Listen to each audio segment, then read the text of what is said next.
I'm your host, Dr. Dave Layton, and thank you for joining me in our journey to hope. It is my desire through this podcast to bring you information about how to discover, sustain, or perhaps regain hope.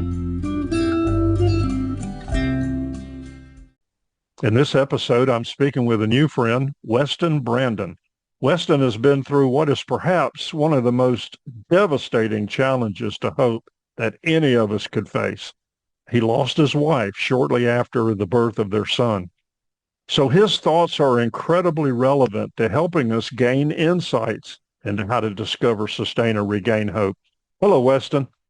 Hey, how are you? Thanks for having me. I'm glad to have you, my brother. Now, do you go by West? Either that or Weston. There's actually kind of a little story there. So Okay. either one. I uh, Okay.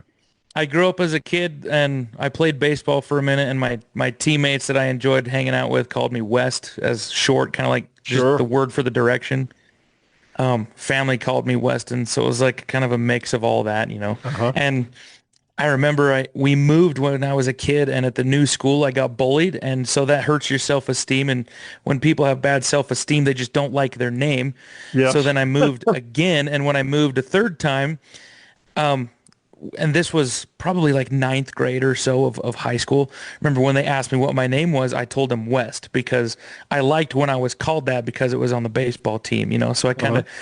I didn't intentionally do it as a 14-year-old kid, but I kind of rebranded myself that way in the new school, you know what I mean? So now I've got people that knew me then, I got people that knew me then, so I get both, and I'm just, Okay. whatever. It just seems natural for me to call you West.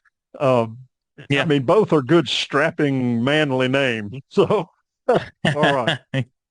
Well, a point that you make in your work, as I looked at your web page and all, is that you help folks overcome the victim mentality, and I really like that. Just a little bit of background on me. I was raised in an orphanage, and sometimes someone will say, "Oh, poor orphan." No. First of all, we were very well taken care of, and I personally challenge people, stop feeling sorry for yourself, you know? So I appreciate the idea of overcoming a victim mentality. We don't need victims. We need people to overcome that and move on. So how does it work in your case? How do you do that? Well, I mean, coming from my signature story of what happened, I Oh was yeah, and 23 please, years old, and I'd really like to hear that. yeah, so that plays right into this, because it's really, it's hard to say, like, you can't be a victim even though you are a victim of circumstance sometimes, right? But it's the mentality of victimhood versus mentality of rebuilding and growth and progression, right? So yeah, when I was 23, I had a completely different career job than I do now. I was in a sales position. I had done door-to-door sales for pest control for a bit, and then I had transitioned into more corporate sales position. I was selling engineering software. At the time, I was living in North Dallas, and I was managing a territory in Oklahoma, and I was doing well. And for a 23-year-old kid making $100,000 a year or a Wow. little bit more was pretty good. I Yeah. had checked a lot of boxes of what I wanted to accomplish in life, and I was recently married, and we knew where we were living, we knew where our kids were going to go to school. Like, for all intents and purposes, we had life pretty well planned out. And my wife got pregnant. We're prepping to start our family, building the nursery and everything. And then out of nowhere, she gets diagnosed with an incompetent cervix, which is kind of sounds like a judgmental term, and it probably is, but Huh. in the medical sense, it means that she dilated pretty much all the way, but didn't go into labor. So Okay. she lost the mucus plug, and her cervix opens up, and the baby can fall out at that point. Mm. So they put her on bed rest and say, Hmm. hey, you can't move out of this bed until the baby comes. And granted, that's at 25 weeks when she gets admitted for that. So they're like, I mean, I'm not the greatest at math, but 40 weeks minus 25 weeks is still a really long time, Yeah. so that could Mm. be a couple of months potentially that she's going to be in there. She held him in for another week. He was born through emergency C-section. And other than just being way too small, he was born at 26 weeks. So he couldn't hold his own body temperature very well, and he had to have a little bit of a CPAP, but he didn't need a breathing tube down his throat. Like Uh-huh. everything that they were hoping happened, and they're like, he is as in good a condition as he possibly could for being as small as he is. We just have to wait for him to grow big enough to hold his own, basically. So we had to wait for that. But then, unfortunately, my wife, as a complication from being on bed rest and being pregnant and the C-section and all that, she got a pulmonary embolism, which Mm. for your listeners, if they don't know what that is, that's a blood clot that gets stuck in your lungs, essentially. Mm-hmm. You're right. And that's what happens. And usually it starts in the smaller leg veins that down like below your knee somewhere, and it works its way up to your heart. Your heart pumps it out, gets stuck in your lungs. And that's what happened to her. She was dealing with some anxiety even before she even got pregnant. So when this happened, she thought she was just having a little bit of an anxiety episode with shortness of breath and whatnot. And so she just asked me to come and comfort her because I was working from home at the time, given what was going on with my son at the hospital. We were much, much closer to him at my home than I was at my office. And so she just asked me to come help calm her down. And, unfortunately, she wasn't able to catch her breath or calm down because she was breathing but not absorbing any oxygen. So she Right. asphyxiated there in my arms, and I had to do CPR Oh, on her for a little while until EMT showed up. And within 24 hours, we had it was a stressful situation with my son in the NICU, but overall, we're like, he's going to be fine. Like he doesn't have anything. They don't see any mental, genetic, physical defects at all. He's mm. just tiny. So we're just Yeah. waiting for him to grow. And while that's going to be expensive but I have health insurance, so like, might be a little tight for a minute, but we'll be okay. I was all right. But then when that happens, now I just lost my wife who just gave birth to this kid, and it like ripped the whole rug out from under me. Yeah.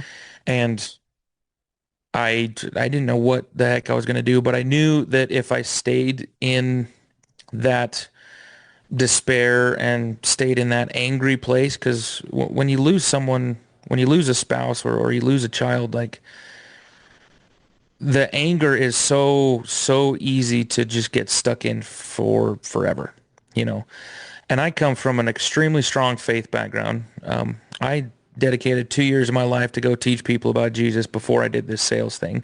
I was a missionary for the Church of Jesus Christ of Latter-day Saints, and so I was one of those Mormon missionaries knocking on people's doors Okay. for a minute, Okay. Uh-huh. and had plenty of awesome conversations with other Christians about that. And that experience was a huge crutch for me when this later, I guess, crucible moment happened of losing my wife, where I had to fall back on some of the miracles that I saw during that time and my own relationship with Jesus that I built during that time.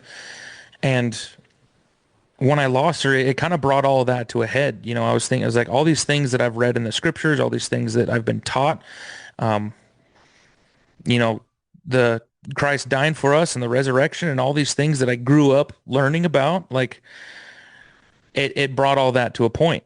I'm like, is this like, I know it's true, but is it? Like I need another Mm. witness kind of a thing. You know what I mean? Yeah. And I remember praying about that in the hospital. And this is such a roundabout way to answer your initial question, but it's relevant. When I was in the hospital and she's in the ICU, before they took me back to the ICU where she was at, they stick you in a little waiting room. That's not the lobby of the ER, but it's a separate little spot for family members of people that are just recently admitted. And there's a social worker assigned to kind of relay information between the family that's there and whatever's going on in the ICU, the operating room, the whatever it Mm-hmm. is. And the social worker was coming back, and we weren't getting good news. They'd been doing CPR for upwards of 30 minutes by that point, and we're knowing that On your wife? that's on my wife. Yeah. Okay. So they're like, Wow. it's not looking good if you're Mm-hmm. having to do it that long. You know what I mean? Mm-hmm. Oh, So yes. even if she does pull through, it's going to be a rough go. Mm-hmm. And so social worker leaves, and I have some time there alone in that waiting room all by myself, not a single soul in there. And that's kind of where I had a little bit of a faith crisis moment. And they didn't have any Bible or anything sitting around, but I had an app on my phone that had scriptures. And in the LDS Church, we run the King James version of the Bible, and we also run something called the Book of Mormon, and I had both of those together. And I had had experiences previously in life where God had talked to me personally through something I read in one of those. And I'm like, I need something here, So I knelt down and prayed, and I'm like, if there's any point in my life that I need you to talk to me, this is it. This is like the big one. And so I just pulled open my phone and I opened that scripture app and I didn't care where it went. I just closed my eyes and started tapping. It could have opened to a hymn book for all I cared. And just started tapping on random stuff with my eyes closed. And then I finally opened up my eyes and it was a scripture there. It was actually in the Book of Mormon. And when I read it, that verse was talking directly. It hit me in the face so hard. And what it said was, my son, I have somewhat more to say unto thee, for I perceive that thy mind is worried concerning the resurrection of the dead. And when I read that, like that smacked me so because that was exactly what I was worried about. Okay. I that's Yeah. what I was wanting to know more. I needed I didn't know what I needed, but when I heard that I knew what I needed, Okay. And it was also kind of I guess you could almost say like a nonverbal way of God telling me like she's not coming back and you're gonna have to lean on this. You know what I mean? And so I had a really powerful spiritual experience myself there reading that. And that particular experience was another big crutch for me to lean on through the months following. Because the months following, like that experience didn't make me happy with God. Like it didn't mean like, oh, everything's gonna be okay. I was still so angry. And I could have gotten stuck in that, but I had seen so many people in my life that were stuck in that. And it was never a good place to be. Even during the time that I was on my mission that I met with so many people that were just stuck in this anger toward God and wouldn't let it go. And it just bled into everything else in life and they were miserable. So I knew I was like, I cannot do that. I got to move forward because I don't believe in grief that you move on from the the grief that you feel of losing someone that close to you, a child or a spouse or a parent or something, but you learn how to move forward with it and it now becomes part of you Well, you say and your that. heart just I'm sorry. Yes, you don't move from it. You move with it. So yes, what you're saying exactly. is very, very insightful. Go ahead. I'm sorry, please. No, you're good. And I think that it's important that people realize that while in your heart, there's still a dedicated space for that person that you lost, right? Like I still have a piece of my heart for my first wife. Her name was Lauren. And that piece of my heart that is purely and only hers and nobody else's has never shrunk. In fact, it's probably actually gotten bigger over time. But my heart has expanded to allow other people in. Hmm. I've remarried, I've had additional children. And for people that haven't remarried after losing a spouse, the best way that I could help them understand it is when they've had children, like when they first get married, like, I don't know how I can love anybody as much as my newlywed bride or my spouse, right? And then they have their first child and they're like, oh, I don't know how I could love anything as Yeah. much as this child. And then they have another child and they're like, oh, I don't know how I could love more than two. It just I keeps going. chuckle because I And had those. Yeah, I had my first daughter, and it's like, would I ever have another child that'll love it as much as I love this one? And sure enough, I did. Okay. yeah, yep. And your heart just like expands to add them and it doesn't shrink what you already have. It just grows more, you Yeah. know. And you're like, I didn't know my heart could grow more like that. And that's exactly what my experience was in getting remarried too. Like, Okay. so if you look at overall, the size of my heart's bigger. Like I just have more love, more people in it. Okay. So on a percentage wise basis, like the ratio of my heart that has this giant hole in it where Lauren was that I miss her is now smaller compared to the whole, but the grief for her isn't smaller. You know what I mean? But Yeah. because there's so much more love and there's so much more joy, it just becomes part of me and part of our family and part of our story.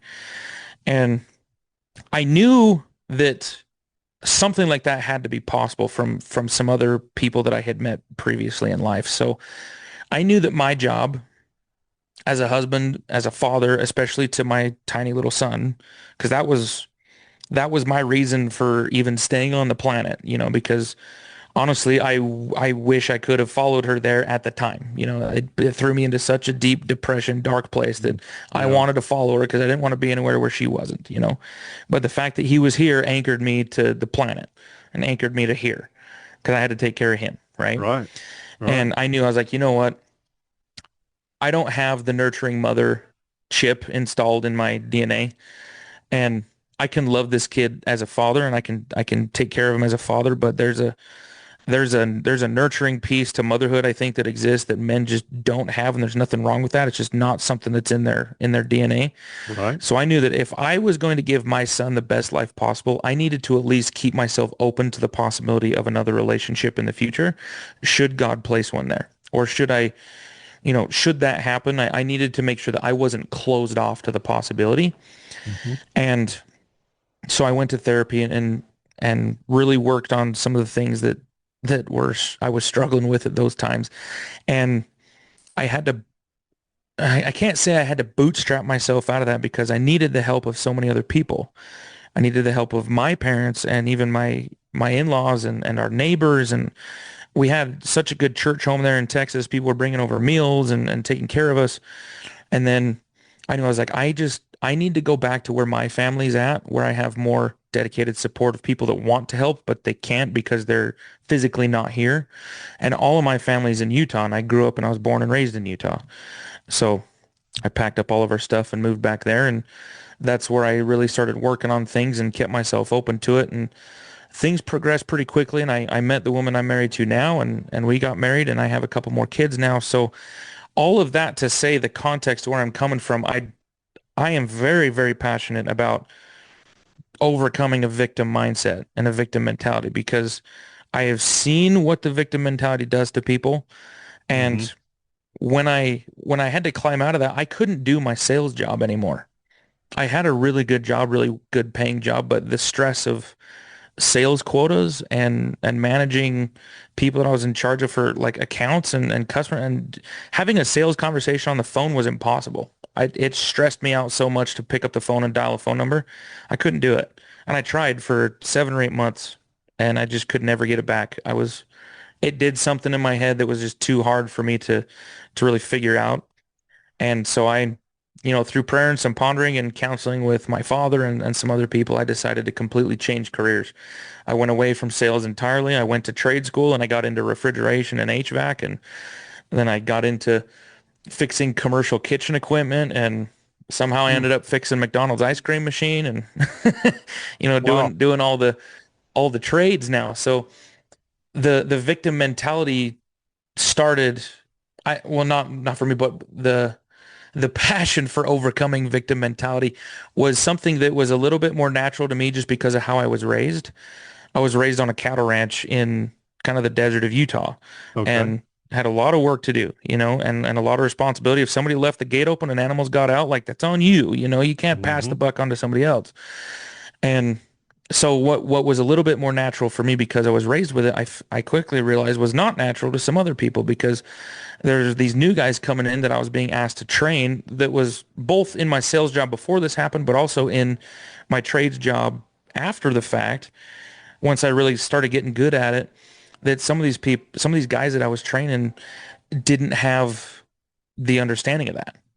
Everything was deflected. Everything was somebody else's fault. Like, oh, if I screwed up, well, you didn't explain that well enough to Right. me. So or Yeah. I'm late to work and it's not my fault because of insert whatever excuse you could throw in there. I'm like, it's still you, dude. Like you're if you keep going with that kind of attitude, you're not going to get anywhere in life. And Yeah. so training these guys on the job quickly became almost like life coaching, and I discovered that if they didn't have a good sense of who they were and they had this victim mentality around them, that it was really hard for them to learn the technical knowledge of the job and to be able to apply it in a way that they could think through the problems and diagnose things and fix things because their mind was so convoluted with so much other crap that Hmm.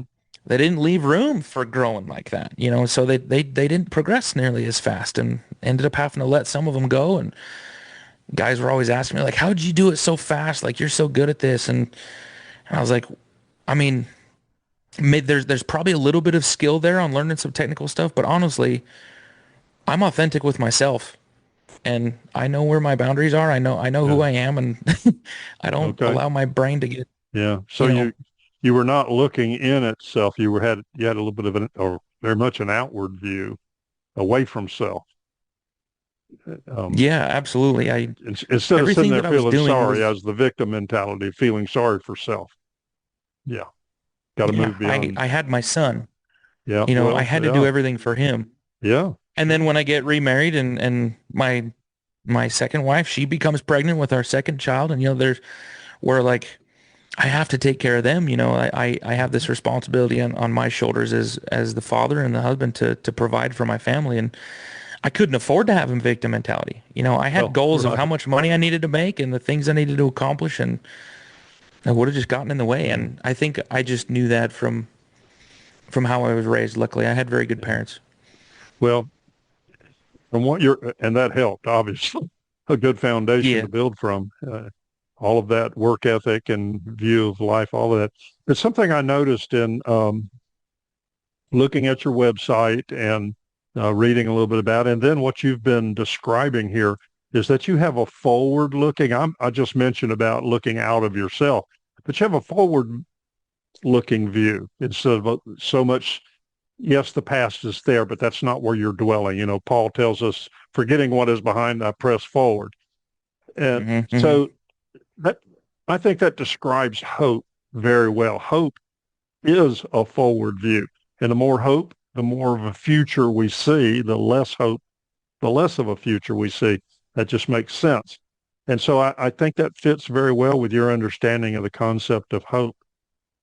So now, how does what you do help others discover, sustain, or regain hope? I mean, somebody might not have, okay, I lost my wife, or I have a child with special needs or extreme needs, whatever the case may be. But all of us at one time or another find ourselves challenged in some way. And so how does your work now help others discover, sustain, or regain hope? Oh yeah, there's a couple of branches to that. Um, Okay. the the big one that is more visible to everybody else that I have so much fun doing is I've gotten the opportunity now to go around and speak to organizations, to schools Mm-hmm. and universities and share my story. And I base the entire message around transforming fear into magnetic momentum. And Okay. that's kind of like my little tagline that I put in there. And the antidote to fear, when people are feeling afraid, and there's so many different ways that fear manifests itself in our life or in our work. It could be anxiety, it could be overwhelm, it could be, all these different negative Mm-hmm. feelings that are essentially causing us to hesitate and not go all in on whatever we're doing. It's just another manifestation of fear of something, fear of rejection, fear of failure, fear of whatever. And I take a very faith-based approach to that because I had to have a very faith-based approach to my own kind of personal overhaul. Mm-hmm. And I wrote a book about that and I called it The Overhaul, Fixing Your Mindset and Driving Success. And there's a very spiritual base to what I share in there.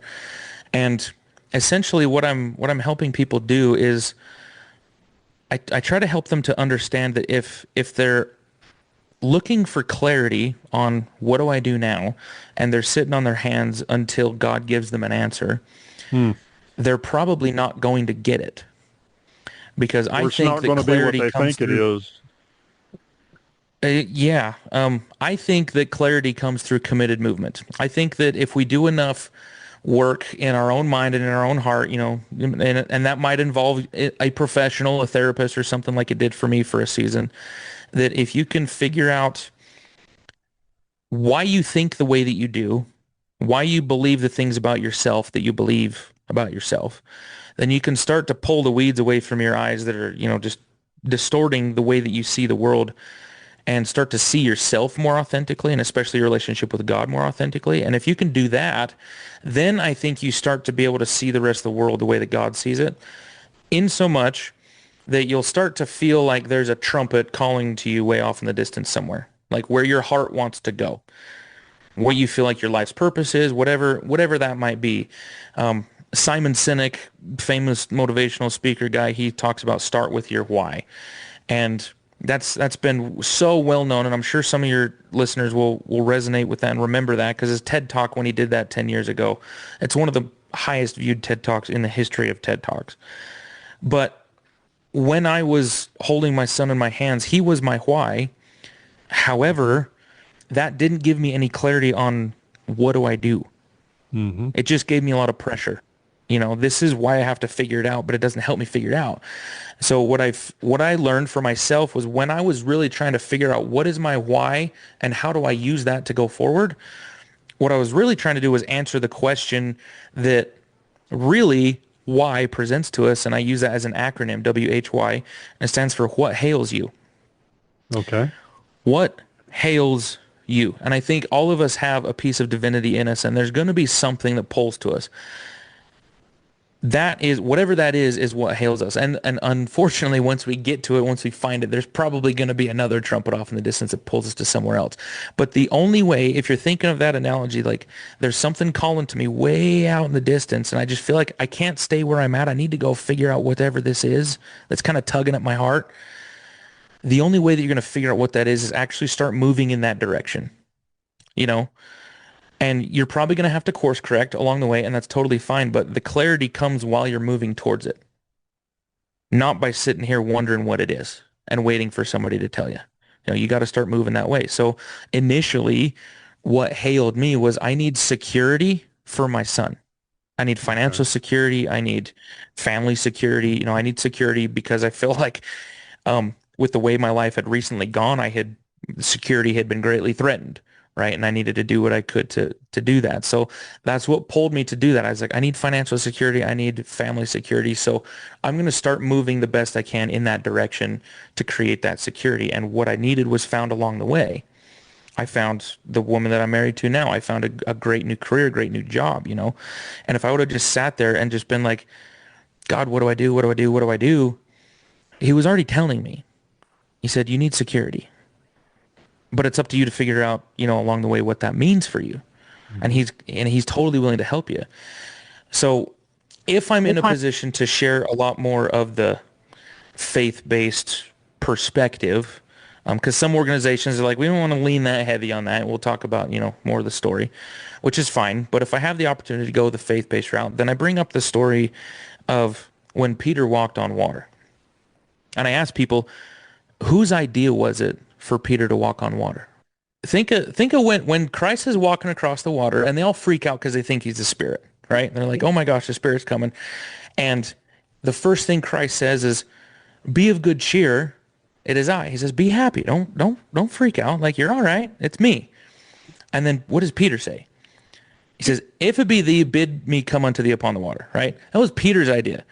And Jesus is like, "Okay, it is well within your power. Right? Go ahead and step out." Yeah, and so he jumps out, and then think of the centurion who asked the Jesus to heal his son, Uh-huh. Uh-huh. and Jesus says, "Okay, let's go to him." And then what did the centurion say? If you just say it, I know he'll be healed Yeah. from even all the way across town, Right. right? Right. So the method of how the miracle happened was the idea of the person the miracle was for. Now, of course, Jesus performed plenty of other miracles of his own accord, right? But there are occasions where the miracle happens and God just says, "What do you want me to do?" Right. Well, my You favorite decide, is and then we'll make it happen. as Jesus is coming down off the mountain from the Sermon on the Mount, and he meets that leper, and the leper says, "If you will heal, if you would heal me," and Jesus says, "I will," and touched him and Hmm. healed him. Again, yeah. Go ahead. Sorry. Yeah, I share some of those things, and I'm like, you guys just sit here and I love talking to college students that are just about to enter a career field full time, just about to graduate, or high school seniors about to go into college, because they're all in this position where they feel like they're on the edge of a cliff and they've been riding a conveyor belt up to the edge of it and they're about to get launched off the edge of it, whether they like it or not, and they're scared. They're like, I'm worried that I won't figure it out. I'm worried that I won't, reach my goals or that I'll have all these problems. I'm like, when I went cliff jump, I actually broke my kneecap cliff jumping once. And I call it cliff jumping. It was more jumping off of a large rock. And it was when I was a teenager, went to a lake with some friends. And the reason I hit the rocks was because I was looking at the rocks. I was scared of the rocks. So when I jumped, I ended up going where I was looking. And I hit the Mhm. rock and broke my kneecap, right? So I'm like, you go where you look, you go where you focus on. And I share that story right at the beginning of my keynote when I'm talking to students because it's a funny story. I share like I was 14 and there were these college-age nursing girls and I was all nervous and they were telling me to jump off this run, and I kind of play with the humor there a little bit and it gets the college kids going. It's kind of funny. But then I bring that, I'm like, I hit the rocks because I looked on the rocks. So where are you looking? And then if I'm lucky enough to be at a faith university, some Christian-based university, then I go into that story. I'm like, whose idea was for Peter to walk away? So what miracle do you need to reach your goals? And how about you just step out on the water. It's your idea. And as long as God doesn't tell you that's a really bad idea, assume his silence is permission to move forward until he tells you otherwise. And that's what I've done with my life the whole entire time.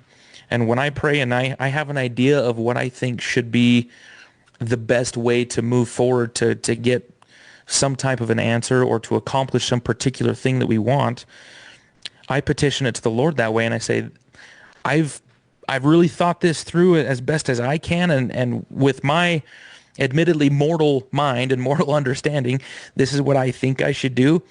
I would appreciate a confirmation if this is right, but if I don't get one, I'm still going to move forward with this and just assume I have permission. But if I shouldn't do this, please tell me sooner than later. Mm-hmm. And approaching it like that, I have never not gotten an answer because I've treated no answer as an answer. And I've Mm-hmm. moved forward anyway. And then I get course corrected along the way. Mm-hmm. Because I believe that like when the Lord gave the parable of the talents, right? The guy who did nothing, he got Mm-hmm. chastised for that. He gave the talents to the other guys, didn't tell him what to do with it. He just said, use them, go multiply, right? They did Mm-hmm. things of their own accord and then like, well done, thou good and faithful servant, right? Mm-hmm.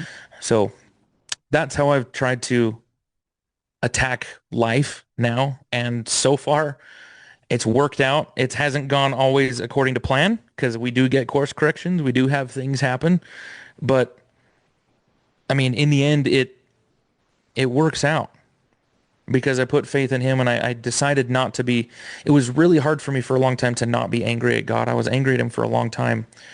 But as I kept doing this and I kept talking to him and telling him how I was feeling when I was mad at him, he can take it. And through just, I guess the best term is partnering with him to kind of, rebuild my life the way that I thought it should go. And for 80% of it, that's a pretty good idea. Like, I don't think our entire life is written out for us. I think maybe there are a couple of key big checkpoints that are probably going to happen regardless, like for example, losing my wife. I feel like for me, that was just something that was going to happen no matter what. Is kind of part of just my development that God's working with me on. But as far as all of the in between those crucible times or those big moments, I think a lot of that is up to us. And I think that a lot of times God gives us the tools, and if he wants to teach us how to be a little bit more like him, like Jesus tells us to be, then having a little bit of agency and creativity, I think, is a part of that. One of the things that makes us in the image of God is he gives us the ability to choose, to make choices. Yes. Unfortunately, too many times we make bad choices or less than good choices. But I kind of have the image in my mind of a river. You have a bank on either side. And what's going on inside that river is back and forth and in and out. But that river's kind of giving some guidance along the way. And so we have a lot of choices to make in our life. And uh, if we're heading in the direction in general, God is asking us to. Well, you've given me a lengthy answer, but I think you've spoke it very well. This idea of forward looking. Something I picked up on as you were talking about is this idea of what hails you. You're looking out there for something. There's something out Hmm. there. Now, you and I understand from our experiences, education, training, and all of that sort of thing of having goals that you work towards, those kinds of things. But yeah, if somebody doesn't have hope or reason to hope, um, it's pretty difficult for them. And so Yeah. that's what we're about to a large extent, is helping to restore that which may be challenged. Well, Wes, man, you've got a compelling story, and I appreciate the way that you overcame it, and thank you for sharing it. Um, I think Yeah. sometimes we look at ourselves and think, oh boy, woe is me. I've got a terrible situation. And then we come across some other things that are, people are being challenged in ways that we can't even imagine. And so we draw some inspiration from that. Hey, how can somebody contact you if they want to learn more about your work, uh, your your uh, your book, those sorts of things? Yeah, my website is has all of that on there. If they go to westonbrandon.com, Okay. that has everything that they would probably want to find on there. And then I do a lot of stuff on Facebook. That's where most of my following is and where I'm usually sharing whatever particular thoughts happen to be spinning around my head that day, you know. Okay. And Yeah. Facebook is just facebook.com/Weston Brandon, one word. Okay. It's pretty Okay. easy that Well, way. I'll share that. I'll share that in my show notes. So it'll be there. That's good.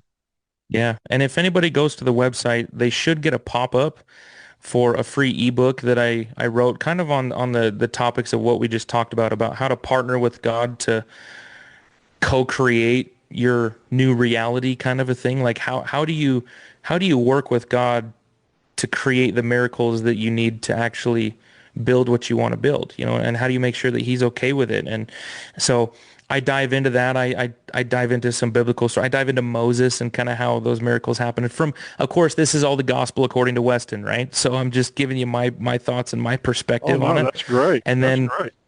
and I have a worksheet in there that goes through a little framework that I came up with on how to do that. And it's called Drive. And we talked a little bit about the first couple letters here. The D of drive is discover. The R is resolve. And then the I is invest. And we kind of talked about that a little bit where I said you got to discover some things about yourself, and Mhm. discover some things probably about God too that maybe you have a misconception of. Because that was one of the big things that I realized I had was a misconception of who God is and who I am to him. And I viewed myself much lesser than what I should have. And I viewed him a little bit more abusive than I should have for a while. And I had to fix some of those things, and then resolve some of those things, right? That's what the Okay. resolve is for. And then invest is that's the stepping out onto the water. That's Peter walking on water. That's you decide what it is that you need and Okay. wherever your heart's pulling you to go, you consult God about it. And if you don't get a hard no, then it's time to invest as heavy as you can in that direction, whatever that looks like. Okay. That for me at the time it was going back to school, and then that it keeps shifting to other things. And then really quick, the V is visualize, Uh-huh. which I think is what James tells us to do. I think it's James chapter 1, verses 5 and 6, where he says, if any of you lack wisdom, let him ask of God that giveth to all men liberally and upbraideth not, and it shall be given him. But in in verse 6, it says, but let him ask in faith, Hmm. nothing wavering, Hmm. right? And I think that nothing wavering part is the thing that people struggle the most with, because he says, for a man that wavereth is like a ship tossed upon the sea and just thrown every which way. You know what I mean?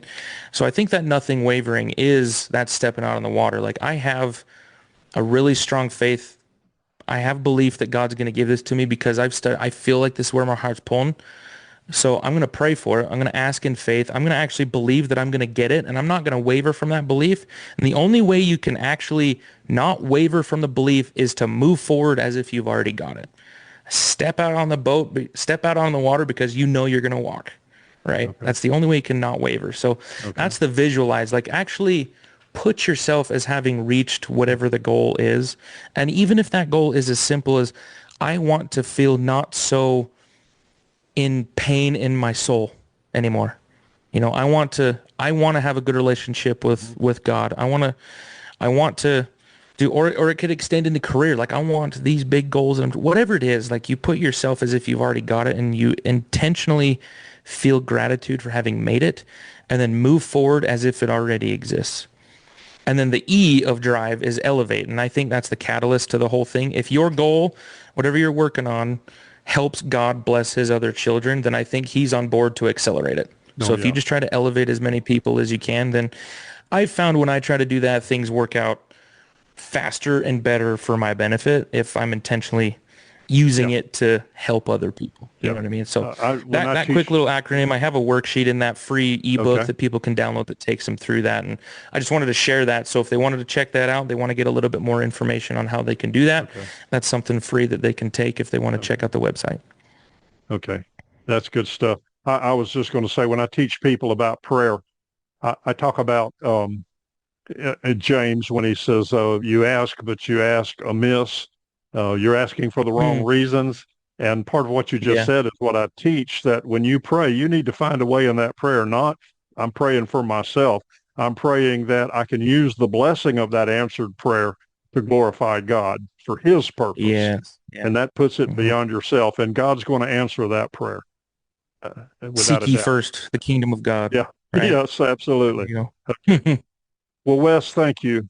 I do appreciate it very much. You've given me time and a lot of good information. Um, okay, great. Anything else you want to add before I wrap up?